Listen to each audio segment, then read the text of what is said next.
I just want to get your perspective on that time and what it was like for you specifically when Major League Baseball announced that baseball was returning to D.C.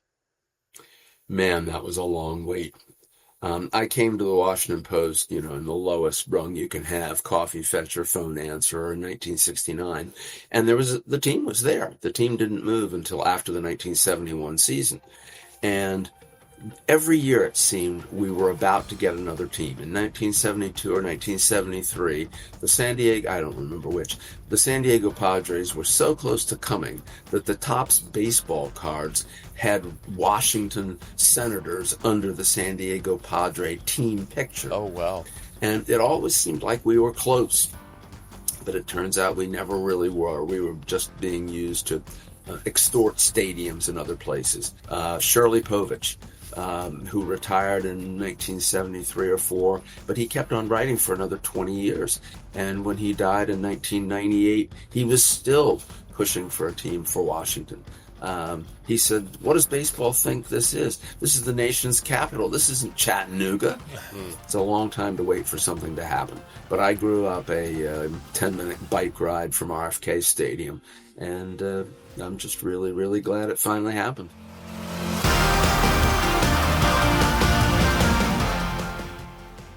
What's up, everybody? Welcome back to the 11th Inning Podcast with Kolko and Zim. I'm Dan Kolko. This is Ryan Zimmerman, back yet again.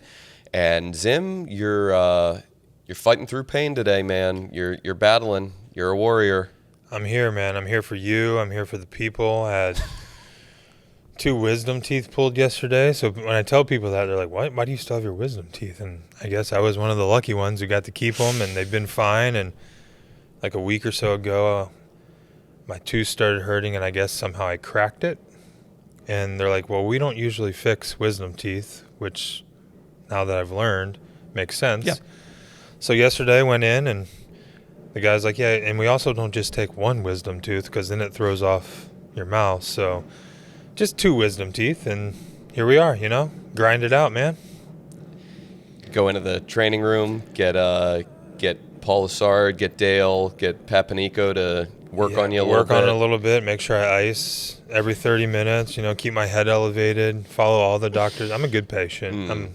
My type A helps me. There you go. Helps me follow all the rules. So I'm here today grinding it out, but good to be back. Good for another episode. I'm lucky that I'm here today as well. Oh boy, what happened to you? Have you seen? I mean, you're such a big social media guy. Have you seen this trend lately where it's a couple sitting across from each other and they paint their partner? They do like a portrait of their partner. I have not. And then they film. They hold the portrait up next to the actual person's face, and it's always the wife. One member of the couple always does a really good job. Right. And then the other one, really not so good. Allie and I did this last night. And I'm guessing yours wasn't so good? Hers was solid. She did a really nice job. Mine was not. And, she wasn't upset. But there were a couple comments made about, do you really think I look like this? What I thought was going to be a let's laugh about how bad of an artist I am sort of thing turned into are we good? So your cute couple date night thing backfired drastically on you? Backfired horribly. No, it was, it lived up to all the expectations of what I had seen on social media of just how good one person's is and how horrific the others. I'm honestly surprised I haven't been asked to do this by Heather, or a whole family. Ooh, session. That'd be fun. That would be, the boys would be tough. Yeah. Actually, Henry's not bad at painting. Benjamin's would be a disaster, but just paint all over the floor. The girls would be good. Yeah. Well, there you go. We'll try it out and I'll report back. Okay. Next episode. And I'm just glad you're still married. I'll ask Allie if I'm allowed to send in a picture of these portraits that we could drop into this. It sounds like video. you can send yours in because she's an exceptional artist. That's right. So I think the question is, can you send one that I painted? Yeah, what you think your beautiful wife looks like on canvas. Right. There were some, I could make excuses about how the paint was dried out and we had minimal paint brushes, but hers turned out fine. So no excuses. No excuses. All right. Well, All right. Well, other than you not being a great artist, what do you got for me to start the show? Well, I got that we're into August, and Max Scherzer used to always call August the month of hate. The month of hate for a number of reasons. You've been around the same people every day for the last 6-7 months. Since February, pretty much. Since February. You've been away from your family, from your loved ones so much. You're grinding physically, mentally, from a player's standpoint, physically, mentally, from those of us in other aspects of the game. You're grinding in your own way. And it's tough. This is a tough stretch of the year, regardless of what your specific job is. And, I think it's worth talking about getting to this point in the season, not just because it's fun to talk about Max calling it the month of hate and those components, but also because a lot of guys on this current Nationals roster have never played a full major league season before. And even if they've, played a full minor league season, a minor league season is 140 games, somewhere around there. It's about a month shorter, I think. A month shorter.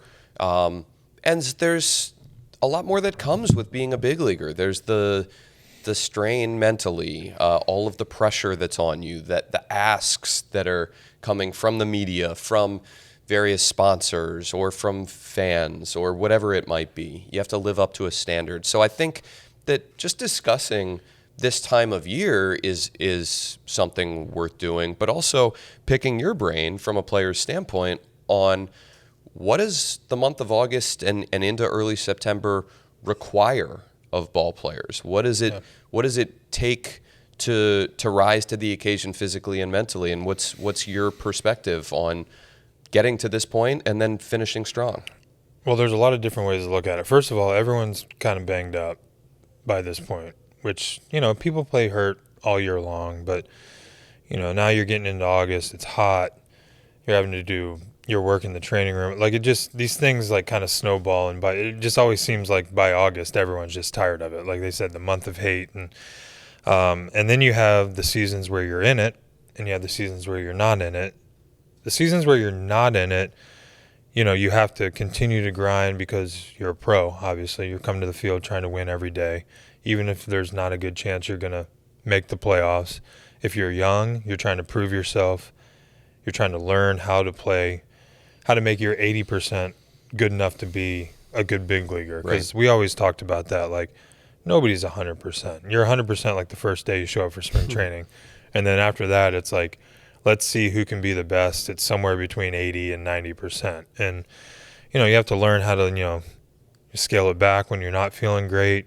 And then those weeks when you're feeling great, that's when you need to go. But, there's just a learning. The only way to learn how to do that is to go through it. And, obviously then the years that you're in it, you're almost so excited to get to September and get to that playoff push that August can kind of be overlooked, where you have to like kind of, hey, You lose that focus a little let's bit. focus on what we're doing now. Let's not look ahead to September. We only have a 3 or 4 game lead, or we're, it usually happens when you're in first place. Or, hey, like August, let's grind this month. Let's all get through it together.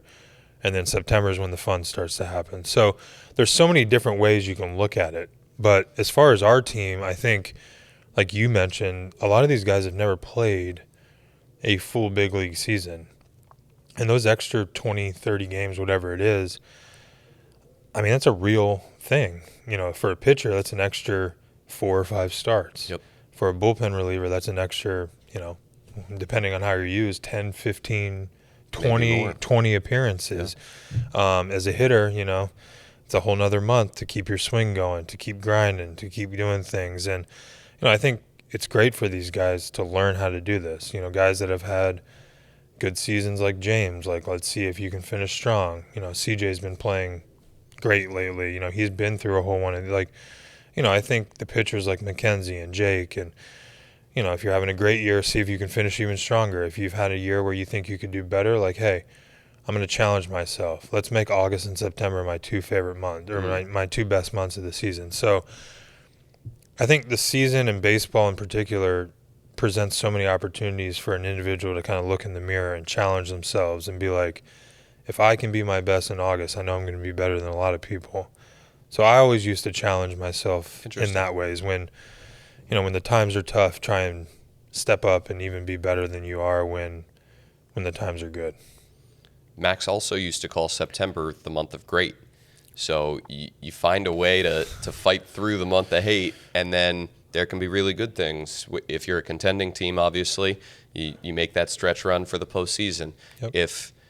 If it's your first go-round in the big leagues, making it to September is an accomplishment. Being on a big league roster that long is an accomplishment. And how do I put the finishing touches on a first full season that I can be really proud of? Those sorts of things. Yeah, and it's a team game. We always talk about this. 100% team game, but it's also individual. Like if you've never hit 30 homers in a year, why not try and hit 30 homers? Right. Like if you've never gotten 100 RBIs, like that can be the month of great that you're talking about. Even if your team is not in contention or you're most likely not going to make the playoffs, challenge yourself then. Obviously individual goals, but hey, let's go 20-10, or let's try and go at least 5 games over 500 in the month of September. Go out on an optimistic note, go into the off season, feeling good, ready to attack the off season, and already looking forward to hey, we had a great September, let's roll it on into next year. So for a young team, I think this can be super important. Cool. All right. Final 2 months left to go. Zim, what do you got? Yeah. What do you got this week? Well, I guess since we're talking about September or August and summer, and talk about something I never got to do really for the last 20 plus years of my life is go to concerts in the summer. Do civilian things. Yeah, be a normal human. So we recently went to the Teddy Swims concert at the Anthem. I was lucky enough to meet Teddy last year when he did a stadium concert here after one of the Nats games. Yeah. That was an awesome show as well. So He me and puts on a Heather heck just of a went to show. that. But my daughters love his music, kind of his story, just kind of came from nowhere. And his voice is obviously one of the best in the business right now.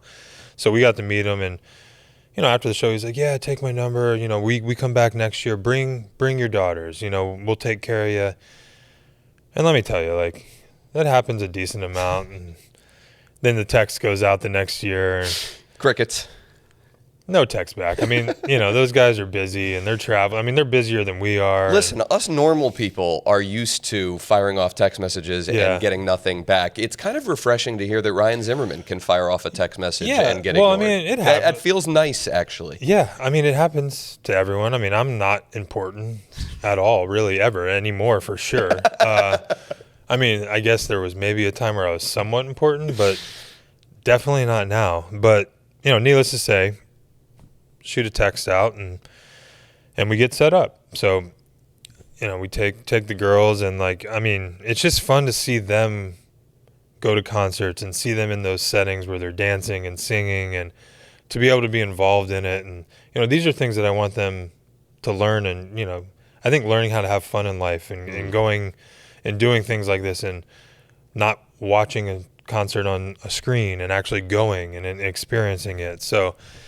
it's been really fun. Me and Heather had a blast doing that. And then I don't know, the Benson Boone is the new, I say heartthrob. He's not a heartthrob, but he can sing. All the teenage girls love him. He does. I don't know much about Benson Boone. He does flips. He's big on the flipping. He did a flip. I don't know, it was the Grammys or something like that, but his voice is actually, so the girls had me start listening to his songs, and I'll be honest, it's I know this is a wild, how much I love music with my karaoke. Yes. So this is a wild comp, but he's very Freddie Mercury like. Wow. His voice is really good. So anyway, we have him coming up in September it was supposed to be a surprise, but the girls found out. We're going to Baltimore to see him in early September. So I'm on the full concert tour, me and Heather with our 11 and 9-year-old daughters, trying to teach them how to get out into the real world and be a person that actually goes places and maybe talks to someone else and looks them in their eyes. How about that, folks? And has a good time with other people. So that's what I got. I got being able to do some things in the summer that I couldn't do before, and enjoying some time with my daughters, which is kind of fun. It's awesome. And we got some concerts coming up at Nats Park Some shortly good ones. too. Sam Hunt is going to do a post-game concert. Riley Green, I believe. Riley Green. I think we got Ja Rule, and Ashanti. Ashanti, which takes me back. Oh, yeah. And then Chris Some good Brown times. is coming here. These are not post-game concerts, the Chris Brown concerts, but Chris Brown is coming here. Okay. And he sold out multiple shows. So Wow. we got a lot of good ones coming up. I like it, but that's what I got. Big concert guy, Ryan Zimmerman.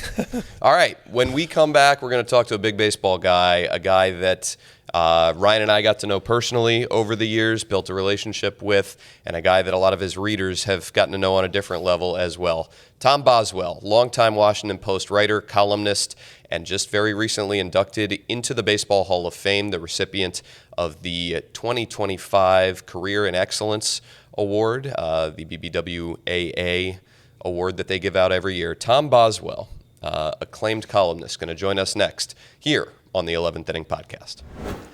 Welcome back to the 11th Inning Podcast with Kolko and Zim, and we are joined now by a guy that, Ryan, was in the clubhouse almost as often as the ball players for really the vast majority of your career, almost the entire time that you were a Washington National. That's Tom Boswell, longtime Washington Post writer, columnist, and very recently inducted into the Baseball Hall of Fame in Cooperstown as this year's recipient of the BBWAA Career Excellence Award. Tom Boswell, his first ever podcast appearance, is here with us today, Zim. Boz, it's great to see you and talk to you, and congratulations. Thanks a million. And it's nice to be on with two such familiar faces. I know Zim must have gotten tired of seeing me coming. Oh, here he comes. He needs another quote. He needs some help. I got to carry the guy. But it's great to be on with you. Yeah, but I mean, that was part of the gig. And, you know, we've had players on this. We've had SVP did it. So we've had sportscasters. We've had Jose Andres did it. So we have a chef. And, you know, we thought it'd be cool to bring on someone obviously as highly respected as you, kind of as a media perspective, and talk a little bit about, you know, what it was like to be in the clubhouse every day. Like you just mentioned, you know, you have to get a story, you have to talk to the players, and, you know, we'll see where the conversation goes. But I kind of want to get your thoughts on how journalism and how media and sports is heading, and where do you, if you like it, if you don't like it, but we can talk about all that later. But I just wanted to say thanks for taking some time. I know, you know, you're not as busy as you used to be, but you're enjoying some free time, so hopping on with me and Dan's probably not tops on your list. So I appreciate you taking the time and coming to talk with us. It's absolutely tops today. The thing that has not changed in journalism is, to me at any rate, is the people that you interview and the people that you cover get a book on you. They figure out whether you're there to make yourself the story or to find out about them and make them the story. And you can't expect people to trust you the first time you interview them. You have to establish a relationship. They're going to get a book on you. And what you want is to come back every day, as Dan said, so that people get to know you. And when they see you, they have a sense of how you operate and where you're coming from, and whether you're trying to throw a hand grenade into the clubhouse or whether you're actually trying to get an education. And I always felt that I came to the ballpark to get an education from the people who played the game or who managed, the general managers. And what I learned that day was what I tried to pass along to the readers. I figured if it was new to me, it'd probably be new to them too. Well, Boz, you talked about getting an education in baseball in your speech up at Cooperstown just last weekend, and how Earl Weaver was one of the guys for you that kind of provided that education early in your sports writing career. And I just want to talk to you in general about that experience, that entire weekend up there.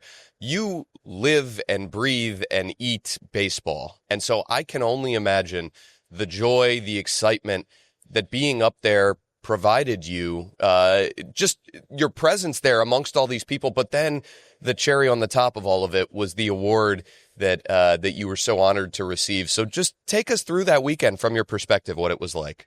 Well, the first thing I did was see how many of the living Hall of Famers, of whom there are about 75, and then I think 57 of them came. That shows you how much the players love this weekend. And I wondered how many of them I had covered enough and talked to enough that they'd say, "Hi, Tom," or we'd be on a first name basis. And it was like 37. I was like, this is ridiculous. So that's really, I went up to Lee Smith. I covered him when he was with the Baltimore Orioles. And I said, Lee, are you still fishing? And he immediately broke out laughing because he knew what I was talking about. One day he went fishing in the middle of the day and forgot that the Orioles had one game a year that started at noon. And he was out on the water fishing. And somebody said, Lee, aren't you supposed to be at the ballpark now? So anyway, it wasn't the only time Lee ended up fishing when he was supposed to be at the ballpark. That's amazing. Everything is like that. Everybody you meet. Eddie Murray was one of the toughest interviews in sports. He loved Lee May, who hit about 350 home runs. And Lee's message to Eddie as a young player was that the media can only hurt you. If you're a really good player, that'll speak for itself. So just give them as little as you can. And I respected that. That's okay if that's how you want to handle it. But I said to Eddie, I don't want to be rude and walk by you every day. I want to be able to say, hi, Eddie, and not have you think, well, now he's going to jump in and interview me. So I said, I'll make a deal with you. I won't bother you all season if you'll give me 20 minutes twice a year during the season. And he agreed. And so I would go and have a 20-minute interview with him once and have a nice feature story. And then I'd hold back that other 20 minutes in case he got in a controversy later in the season. Catch that chip in. Then I'd find out whether he'd keep his word. But Eddie never got in a controversy. So, you did the segment. So he's sitting at dinner at a gala that they have with, billionaire owners and all the Hall of Famers. Ozzie Smith's next to him.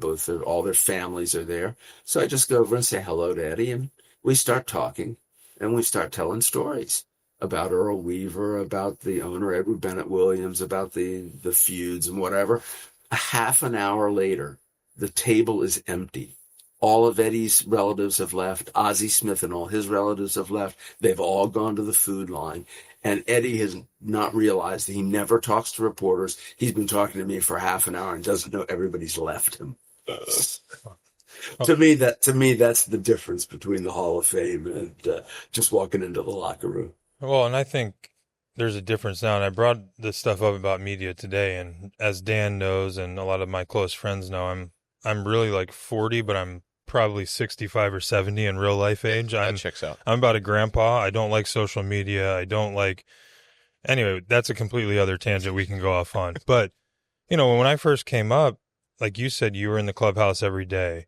You guys were writing, you were getting to know us. And I think as players, we felt more comfortable talking to you guys because we knew you were coming back the next day. And if you went and wrote a piece about me and said something bad, you had to come and face me the next day. Now with all this stuff, people can write from afar. You have national reporters that only write on Twitter.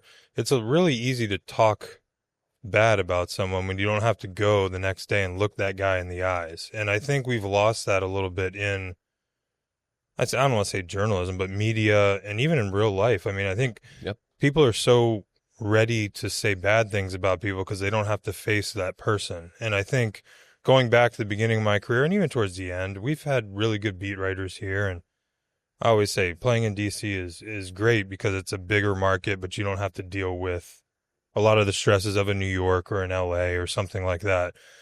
So I always respected guys like Tom and everyone who would come in every day, good or bad. When we play bad, you can't write.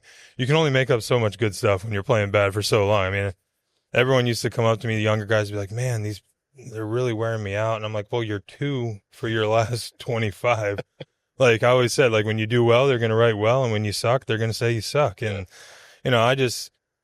that's what I think when I think of, like, you're talking about Eddie Murray, you're talking, those relationships were tough, but they were real relationships. They weren't fake.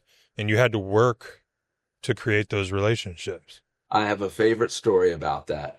Back when I was covering the Baltimore Orioles, this was probably in the 1980s, I wrote a column and the lead of it was that the Orioles should bench the number 1, 2, and 3 hitters in their lineup.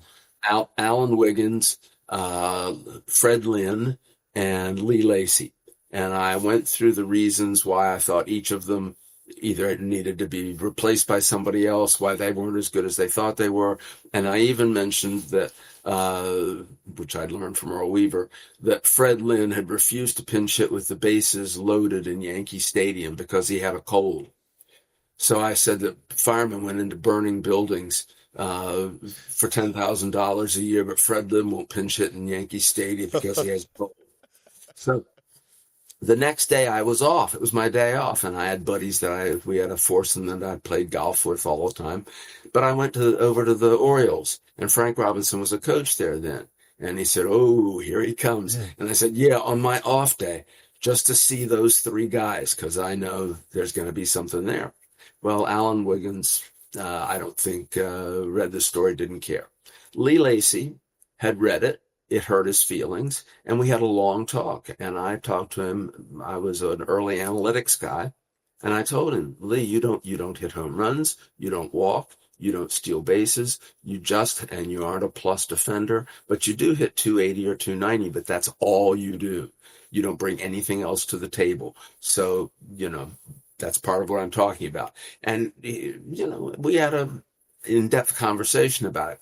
But the interesting thing was that Fred Lynn refused to talk to any reporters. He said, "I'm mad at all of you. I won't talk to anybody." The next week, he was the American League Player of the Week. I came back a week later. Frank Robinson came over to me and said, Boss, can you write that story?" You lit a fire under him, boss. Well, you do have to come back. And I wrote a national magazine story once on how the Oakland A's, when Billy Martin was their manager, that their whole starting rotation cheated. They all loaded up the ball with one thing or another. When Oakland came east to New York City, the American League sent out photographers with, long lenses, to try and pick up this cheating and catch them. But I felt like I owed it to, I needed to face Billy and face that staff. So the Orioles were playing him that day. And I think it might have been Ken Single who came in and said, "Boz, Billy's looking for you. So, but you got to go in." And so I went into his office, and what they told me was Billy is, at that point in his life, was famous for sucker punching people. He had broken the jaw of a pitcher named Boswell, even. And they said, "He's going to get in your face. Don't move. Don't move a muscle. And don't talk. Just keep your jaw clenched, because he's going to wait for you to do something. And then as soon as you move, he's going to say you were trying to throw the first punch." And I was young then, so it was plausible. I was in my 30s. I went in, there are like 15 other reporters in there. He comes around his desk and gets, inches from my face and starts screaming, "You got a lot of nerve coming in here. You got a lot of nerve coming in here." A bunch of times. And I managed to not do anything, and I survived. Other reporters intervened in this non-confrontation, but you gotta come back to the people that you've given a problem to. And I'm just imagining the waves that would make now if a confrontation happened like that in 2025. That would be something. Yeah, but then it resolves itself. No, it does. We've taken the problems and made them bigger because we just don't let the people involved in the problems fix them. And that happens on the field too. Yes. And like he was talking about how the reporter has to go in every day. As veteran players, we try and teach the young players, like, everyone wants to talk to the media when they get the game-winning hit or they go 3 for 4 and your team wins.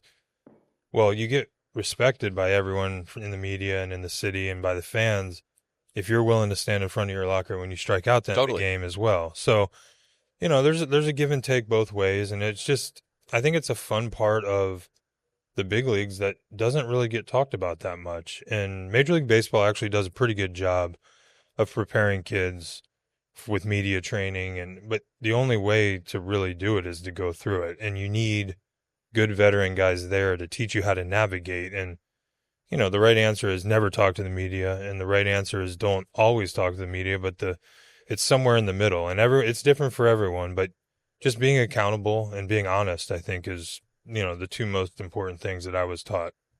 It has changed a lot. Back when I was first on the beat in the late 1970s, Jim Rice was the most valuable player of the American League. And I was in Boston covering a Yankee Red Sox series. I think it was the Yankees. At any rate, there was a yelling match going on, and Rice ran up toward the home plate umpire and didn't stop in time and literally knocked the home plate umpire over backwards. He practically did a somersault. It was an accident. He didn't mean to hit him, but he did. And so after the game in the Boston locker room, a bunch of reporters were interviewing Rice, but nobody would ask him about knocking down the umpire. And I said, Jim, you're the most valuable player of the league. Are you worried that you may be suspended for knocking down the umpire? Rice just walks away, but he doesn't go into another room. He just goes to another part of the locker room. So after a couple of minutes, I went over to him again where he was, and all the other little reporters follow me around. And I asked him the same question again. And he goes off to a third part of the locker room. And I'm annoyed. I'm a human being, a little respect here. So I went over the third time to ask him the same question. He said, if you ask me that question again, I'm going to stuff you in that trash can over there. So the next day I walked into the Oriole clubhouse and 2 or 3 guys said, watch out, Buzz, there's a trash can. Well, That's great. Boz, you're a native Washingtonian. You're from the area. You've spent almost your entire life here in the area. This area was without baseball for 33 years after the Senators moved away before the Nationals returned in 2005. I just want to get your perspective on that time and what it was like for you specifically when Major League Baseball announced that baseball was returning to D.C. Man, that was a long wait. I came to the Washington Post, in the lowest rung you can have, coffee fetcher, phone answerer in 1969. And the team was there. The team didn't move until after the 1971 season. And every year it seemed we were about to get another team. In 1972 or 1973, I don't remember which, the San Diego Padres were so close to coming that the Topps baseball cards had Washington Senators under the San Diego Padre team picture. Oh, wow. And low as I was assigned to write a sentence or a tiny paragraph of each of their players. And I told Dave Winfield at the All-Star game, we were talking, I said, I did the little one when you were going to come to D.C. So it always seemed like we were going to get every team that needed a stadium. They would threaten to move to Washington. The White Sox threatened, the Pirates threatened, the Giants threatened. And it always seemed like we were close. But it turns out we never really were. We were just being used to extort stadiums and other places. And then when expansion came around, we got passed over for expansion a number of times. And then the Orioles had huge attendance for a while, and Peter Angelos finally managed to ruin that team's on-field performance. And so baseball was willing to move into Washington because the Orioles were no longer a Golden Goose franchise. But it was a hell of a wait to plenty of us who pushed for it all that time. George Solomon, the sports editor I mentioned for 28 years, he always pushed for it. Shirley Povich, who retired in 1973 or 4, but he kept on writing for another 20 years. And when he died in 1998, he was still pushing for a team for Washington. He said, what does baseball think this is? This is the nation's capital. This isn't Chattanooga. So that's a long time to wait for something to happen. But I grew up a 10-minute bike ride from RFK Stadium, and I'm just really, really glad it finally happened. yeah, I mean, I think, to hear the perspective of someone who was here before, Yeah. and then had to endure the entire wait, and then was obviously a big part of the history, the journalism, the writing of the new organization and team that came. And obviously we've talked plenty and everyone knows the story of the first 20 or so years, which it's kind of crazy that it's been 20 years and how many things have happened in 20 years. And I always say, I think, the Nats organization, the ownership don't get enough credit for how quickly we won. And you can say whatever you want about whatever's going on now, which I agree with, whatever you want to say. But, I mean, to do what we did basically from 12 to 21, not being an expansion team, but you didn't have owners for the first, 2 years, Bob, or something? Yeah, so MLB was basically running the team for the first 2 years, so that doesn't even really count. Then you don't get really your own new stadium until '08. So as much as we talk about stuff nowadays and think, like, it's pretty impressive what this organization did in such a short time, and obviously this guy covered all of it. And I think it also puts those early years, you view them a little differently, Vaz, I would imagine, when you've been without baseball for so long. Yes, the team, Ryan was on some teams that did not do a lot of winning during that period from, the '05 team was good, but for a while, 2006 through 2011. But at least there was baseball, and at least fans had a team that they could call their own, that they could watch every single day. I feel like you probably view and judge an organization a lot differently when you've been without it for so long. Well, when the team finally came, I went back and, as you would know that I would, and looked at the history of every franchise in baseball. How long does it take to go from being an expansion team, which is essentially what the Nats were, or being a really downtrodden team? How long does it take before you become a contender, before you win 95 games? And I tried to, in what I wrote back then, I tried to prepare fans to understand that 5 years would be really fast and 10 years would not be surprising. And if it's more than 10 years, that's not outside what happens in baseball. And fans don't quite understand how hard it is to get to the different plateaus in the game, to be a contender, to be a division winner, to go to a World Series, to win a World Series. A couple of weeks ago, I looked it up. There are 5 franchises right now that have never won a World Series.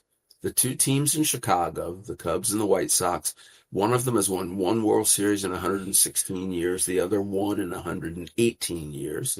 The Cleveland Indians have not won in 77 years, and there are 7 other teams that have not won in an average of 38 years, including the Orioles, who haven't won in 41 years. And people in Washington are going nuts because they haven't won a World Series in 6 years.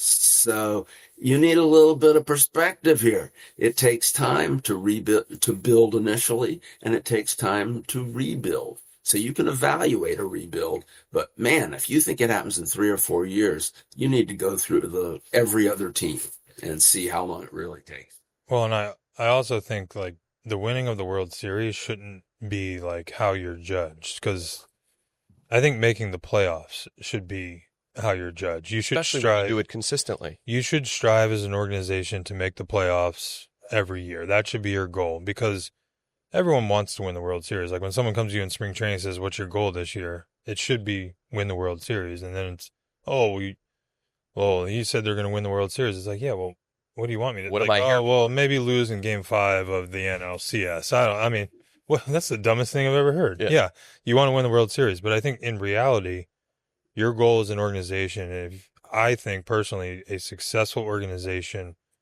should be in the mix or be making the playoffs yearly, because all you got to do is get in, and then anything can happen. And we've seen that firsthand. We've had years, the Caps were the same way. Mm-hmm. We had years where you're the best team in the league, best record.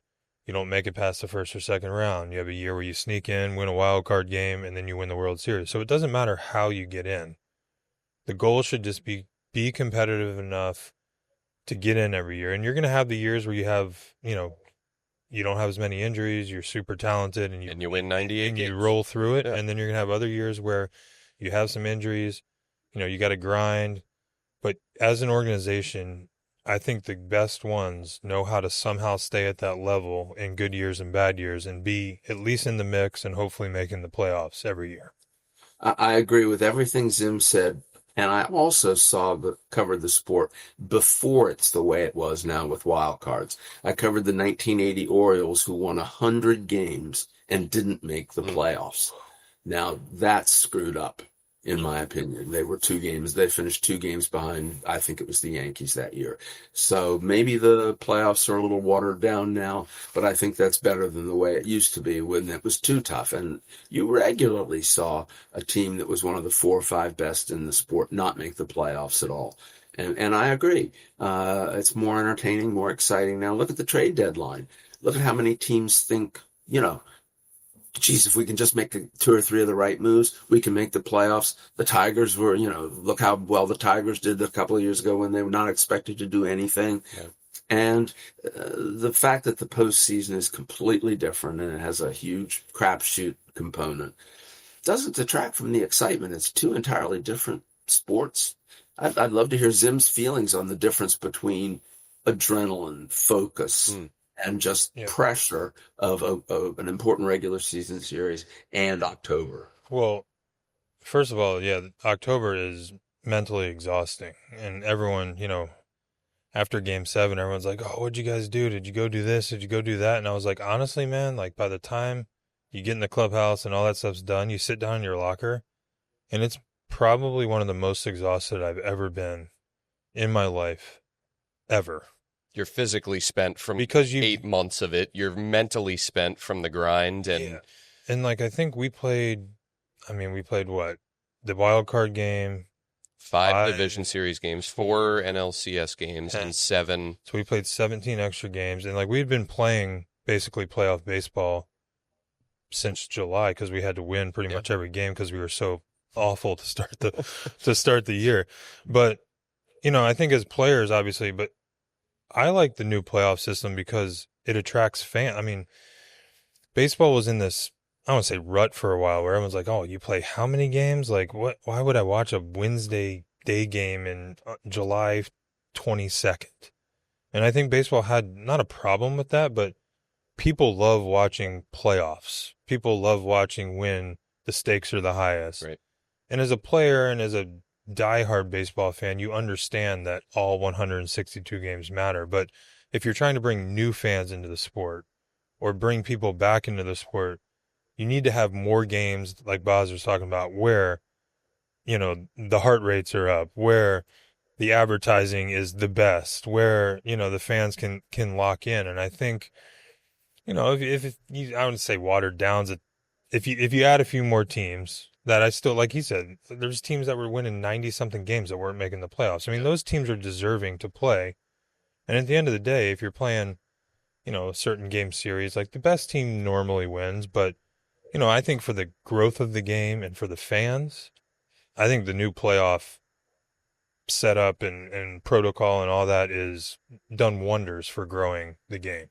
What Zim just said about feeling drained, that run in 2019, after the game against Milwaukee, the wild card game that you guys won, I was how old? I was 72 years old then. I then went from DC to LA, back to DC, back to LA, to where'd you go? St. Louis. St. Louis. To St. Louis, to Washington, to Houston, to Washington, to Houston, to Washington, to Houston a third time, and then back to DC to cover the parade. I wrote a column every day. I wrote an introduction to a book that the Post put out, and I did my weekly chat every week. So when you guys won the World Series, after the final out, after I'd filed my story, I expected to have some emotional reaction on this thing about, it's been 50 years and all that, 50th year at the Post, they finally won. Zim, I had no emotion at all.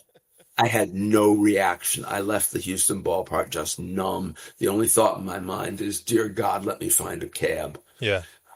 I think numb is correct. My dad was there. Heather was there. The kids were still too young. My mom couldn't make it out there. But, we went back to the hotel, and I think we had like one drink or two and just talked because I couldn't quite go to sleep yet because you're still so, high off of just adrenaline.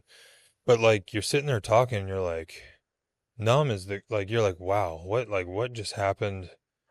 And I think once you like kind of get through it and relax for a day, and then you realize, oh wow, like it literally like winning the World Series changes your life. And that was kind of when it hit me. But right after the game, I'm with Boz. Like, I was so exhausted that I was kind of just ready to, like, not see a baseball field for a little while. But I don't know. That's just my thought. Yeah, I still remember that after I got back to my hotel room, probably at 2 or 3 o'clock in the morning, I realized that I had to write another column following it up, summarizing it all, since the game was a night game, and then I had to catch a plane back. So I had, in essence, I had to write on deadline between 3 in the morning and 7 in the morning, and I don't know how much coffee they can serve from room service at that time of night. But I that was actually the story I liked the most, because I went through the improbability of all your comebacks and those percentage chances that you would come back in all those series and in those games. It's just, I'm not even sure anybody in baseball understands yet that it was the greatest series of long shot comebacks that any team has ever had. And it kind of got overlooked. And I think COVID coming the next year detracted a little bit from the uniqueness of that. And not for Washington fans. I think people here understand. And probably what happened with the Astros shortly thereafter as well detracted from the significance of what you guys had accomplished. But, for everyone here in DC, Boz, it was so special. You mentioned that immediately after the fact, you were spent. You didn't really have much emotion. As you had time in the days, weeks, months, years after the World Series in 19 to process it all, as someone who grew up here and hadn't, seen a championship here in his lifetime, you're supposed to be unbiased. Did you have any feelings of joy, of satisfaction, any of that? I had gotten to cover baseball and cover 43 World Series before that. People in Washington who were baseball fans, they had been denied the joy of covering those things. I had been able to do it my whole life. So I did not feel like I was owed anything, or I felt like it was the fans who were getting something they deserved. And when I went to cover the parade, there was some sort of a grandstand or where the media could go to have its little media privilege of, not being crushed. And I decided I didn't want to go up there. I just wanted to be in the mob.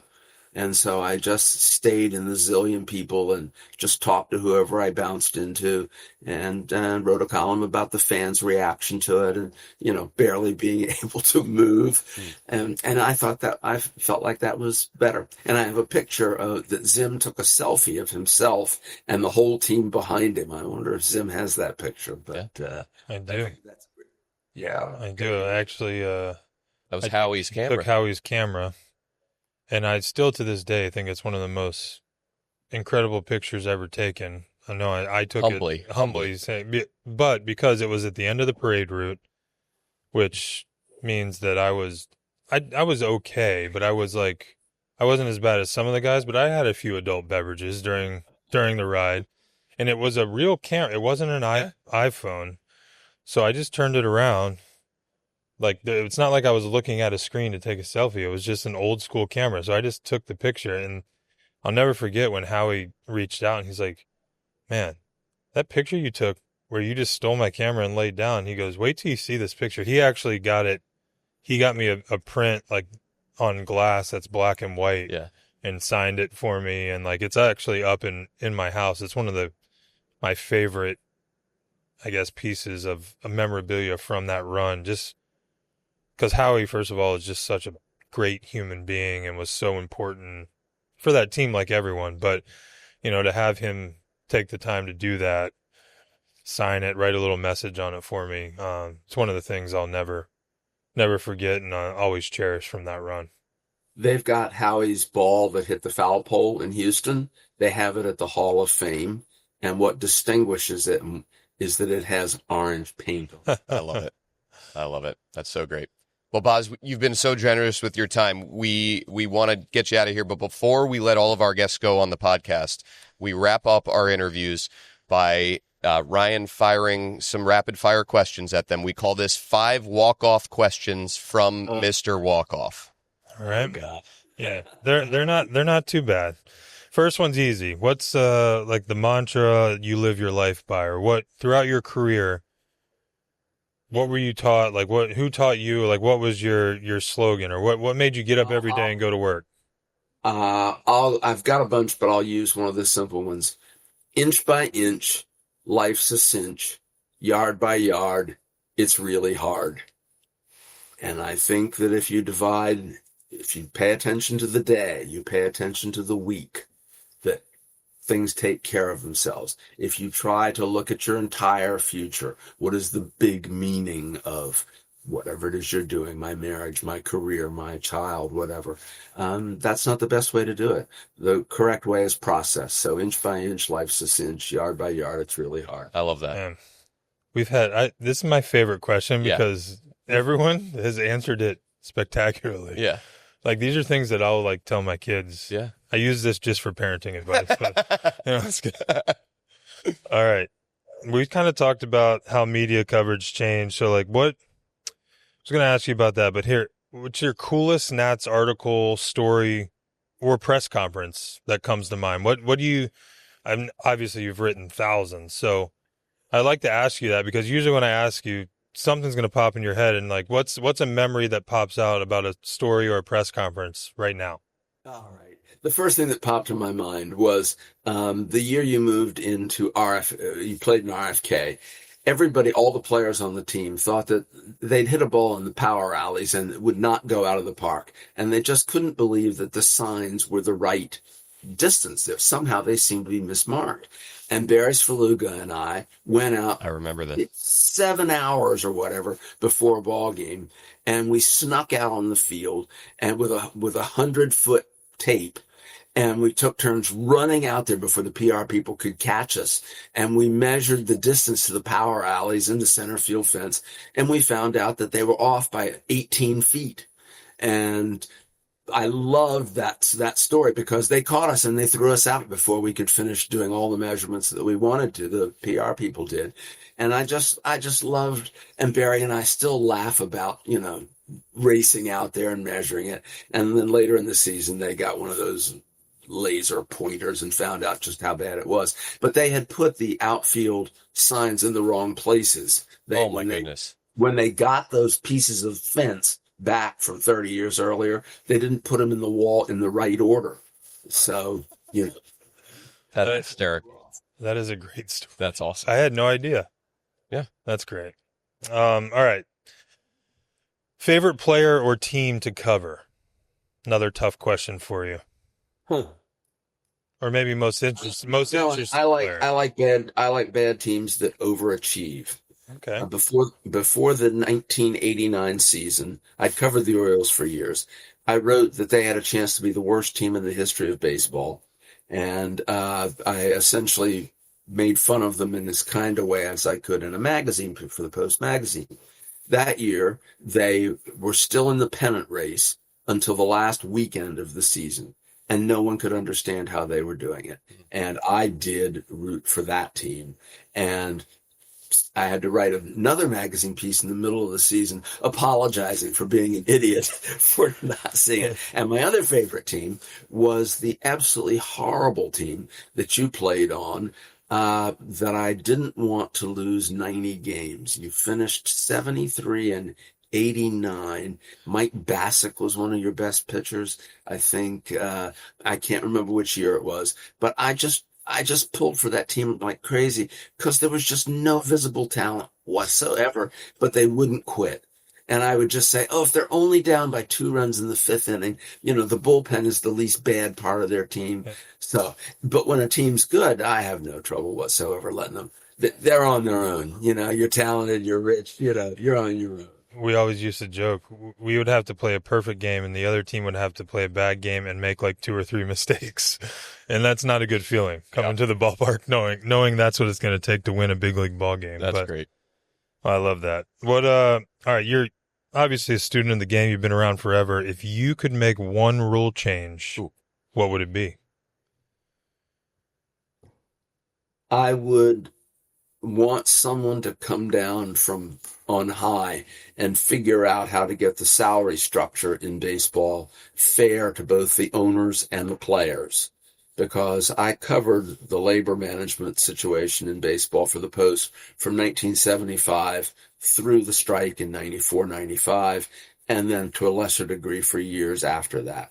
At one point, I even had a proposal that both sides considered as a way to resolve the 94 strike before it happened. That's how deeply I was into it.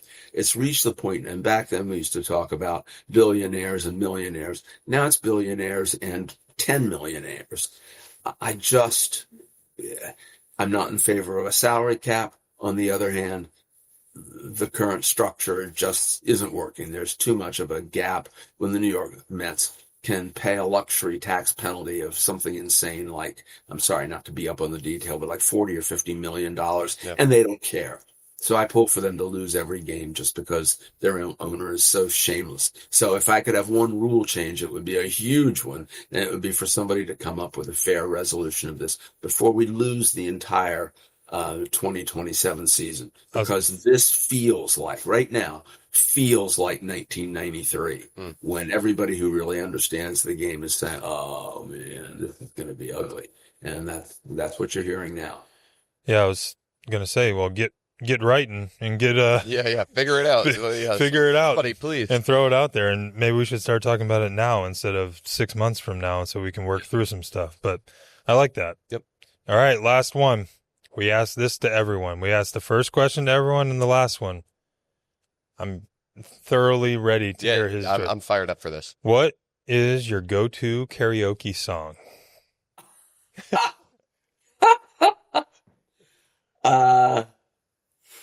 When I was young, I had a baritone voice, and when I went to college, Jerry Butler was called the Iceman, and I used to be able to sing in this really deep voice. And I could do some of the Iceman's deep voice songs, Jerry Butler. But actually, my voice peaked at the age of 12. My favorite rock and roll group is the Ramones. Okay. Whenever I'm depressed, I love Little Steven's Underground Garage on Sirius XM, and Little Steven was the Bruce Springsteen's. He was a big part of Bruce Springsteen's band, and he started Underground Garage. And they asked him, "What do you play on Underground Garage?" And he said, "We play the Ramones, we play everybody who influenced the Ramones, and we play everybody who was influenced by the Ramones." That's true. So whenever I'm depressed, I listen to Teenage Lobotomy or one of those punk songs. I love it. That's a great answer. Great choice. Well, Boz, thanks so much for joining us on the podcast. I hope that your first ever podcast appearance lived up to all that you hoped and dreamed that it would be. Oh, yes. But it leaves Cooperstown in the dust. I love hearing that. He means every word of that. But it's so great seeing you. He's really good, and it was fun. We miss having you around the ballpark. It's great to see you again and catch up with you a little bit. And we're so happy for you with all that you had thrown your way this last weekend to Cooperstown. Congratulations on that, and thanks again for joining us. Thanks, and I'll see you around the ballpark again.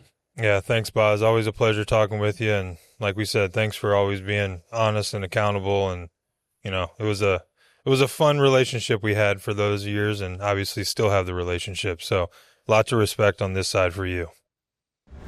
Welcome back to the 11th Inning Podcast. Great conversation with Tom Boswell. Awesome to have him join us.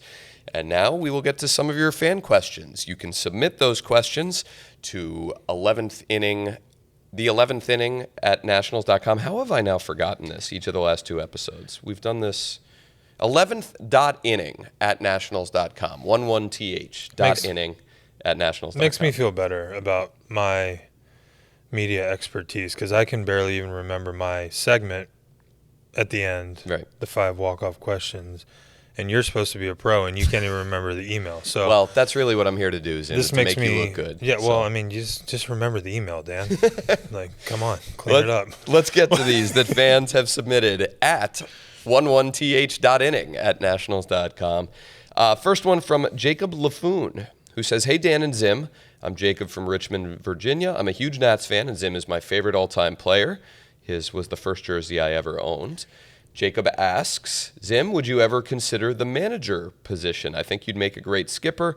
Thank you guys. Love the pod. Keep up the great work. My go-to karaoke song is Good Time by Alan Jackson. Solid song. Good one. Good beach song. Good Yeah. boat song. Yes.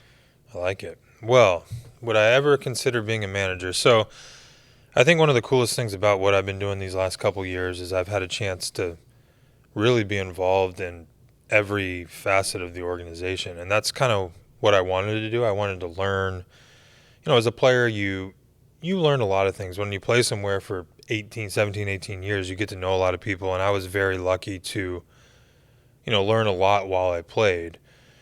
But I wanted to kind of get on the other side and just go upstairs and sit in meetings. Not even like ask questions or even be a part of the meeting, really. Just let me sit in the corner. Just listen. Just let me listen. Let me see, let me sit in a ticketing meeting. Let me sit in a marketing meeting. Let me learn, the really hard parts of running an organization and a team, and the easier parts, and what you guys usually have success with, and what every year is kind of the hardest parts that kind of make your jobs difficult. And then obviously we've done this and some of the TV stuff, and I've had a chance to sit with Riz and now Mike DeBartolo during games, and I've been out of town the last 2 years for the draft, but I want to be in the draft room one year to see how that works. So I really just want to learn how everything works. And I think, first of all, if you're going to ever be in any type of position of power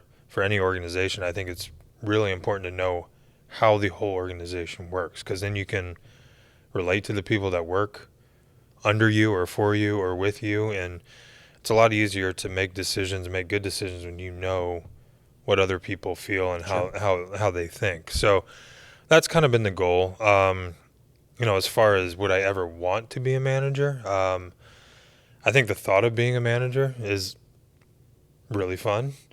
Having 4 kids at home and playing for 17 plus years and being gone for as much as I was. I don't know how much going back on the road and being gone as much as I would be if I was a manager appeals to me. But, another thing I always think of too is like my boys never really saw me play or came to the field with me. So it would offer me a chance to kind of get them back in the big league clubhouse or being around baseball every day. So I have thought about that. I think being able to put your own staff together, some of my favorite people are teammates or people that I've known in the game that I think would make a really good staff. We talked to Mark DeRosa about this with his Team USA stuff for the WBC when he was their manager, and that's exactly what he got to do. Yeah, and I can't imagine how awesome and fun that would be to come in basically every day with your handpicked staff with one goal in mind, just to win ball games and to put your players in the best position to succeed. I think, the manager has changed a lot over the last 5, 10, 15 years, I would say. Everyone used to think the manager makes all the moves. Now we have DHs. You just have to double switch. You just have to, think 3 and 4 innings ahead. And I'm not saying they don't do that stuff anymore, but, analytics have become so big. You're meeting basically with, your analytics team definitely ahead of a series, but then pretty much every day. Like, hey, this is what we think is going to work late in the innings. This is who you should match up with. Yep. So, a lot of that stuff is a team effort now, not just the manager. I think the manager's most important job now is to manage personalities and to make your players feel like they're in the best position to succeed and make them want to play for you and the organization every day. And I think a lot of that has to do with communication, getting to know each player individually, getting to know what makes them tick, what makes them feel successful, and making them feel comfortable enough to come talk to you about anything. So, I could talk longer about it, but without getting into any detail, then, I think it would be fun. Am I on the right Point in your point life. in my life to dedicate the amount of time that it would take to be successful? And, for me to really be able to commit, I would have to commit that time. So I guess there's really no answer for you. Sorry about that. 10 minutes later. But to your No, it's the good answer is, perspective. It's good perspective. the answer is I would love to do it. I think it would be a great challenge. I think it would be a blast. But it would have to be the right time in my life. And I don't know if that's tomorrow or 5 years from now or 10 years from now, but I don't know. And who knows if I would ever even get the chance. So we're living in a hypothetical world here, but those are the best types of worlds to live in. That's the point of this podcast and your fan questions. Send us hypotheticals and we can let Zim dive into it. Ramble for 10 minutes and then give you no answer. Yes, that's what we're here for. Next fan question from Steve Becker, who says, "Hey fellas, love the show and what you guys are doing with it. My 11-year-old son Kyle is also a huge fan, and as season ticket holders, he demands that I keep episodes in the chamber for our trips to Nats Park." I love that. Yes. Steve says, "I have one rule for when I'm performing karaoke. I allow myself to win the crowd over with a go-to song as long as I try a song that I've never done before. If I had to pick a song I could do anytime, any place, in front of any crowd, it would be My Girl by The Temptations." That's a classic and a people pleaser for sure. He says, "Now let's get to my question. Zim, how the heck, all caps, am I supposed to know what a check swing is? It's so subjective, and I've seen 3 or 4 explanations that are clear as mud. I'm awful at calling it live and probably worse when they show a replay. Help me understand. Love you guys. Keep the pod coming." Yeah, well, I think there really is no rule. That's right. So you're not wrong or right.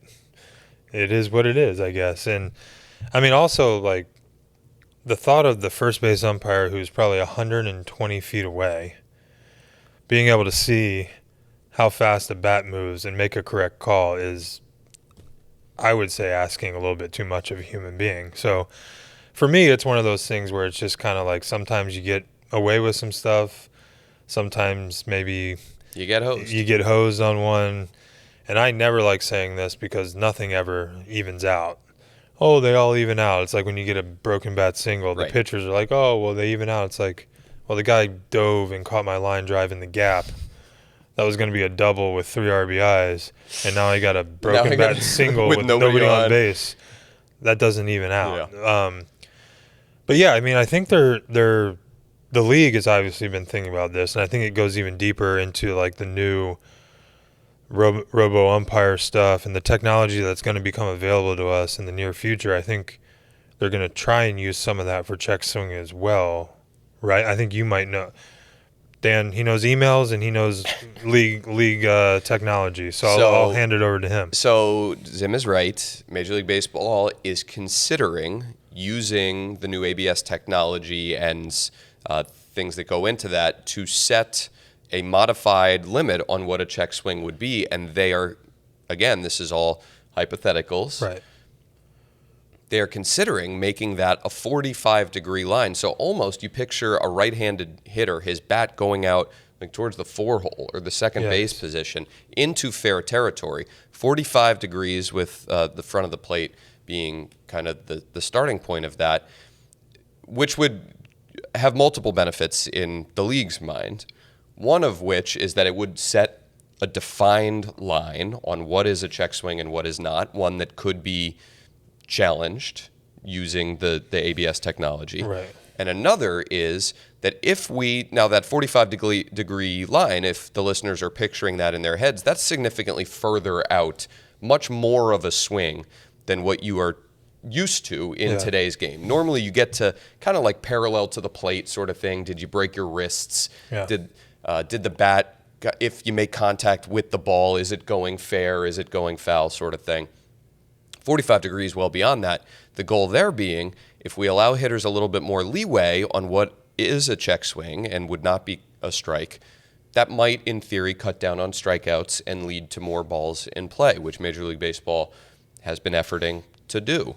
So, again, this is still in the works. They showed us a couple clips from a World Series game that Sandy Koufax started, where the hitter at the plate fired off a couple quote-unquote check swings that went significantly further than what we are used to a check swing being, And the home plate umpire didn't even appeal to the corner base umpire because he just said no swing, and nobody batted an eye. And the pitcher didn't even complain, and the hitter didn't complain, the pitcher didn't complain, nobody complained, and they just went on with the rest of the at-bat. So there is some precedent for this, and the league feels that it might benefit the game in multiple ways. So we'll see what happens on all that, but there are some discussions in place because I think it's a little asinine, frankly, to have something that factors into almost every single game literally not be written into the rule book. There is no clear-cut definition of what a check swing is in the rule book.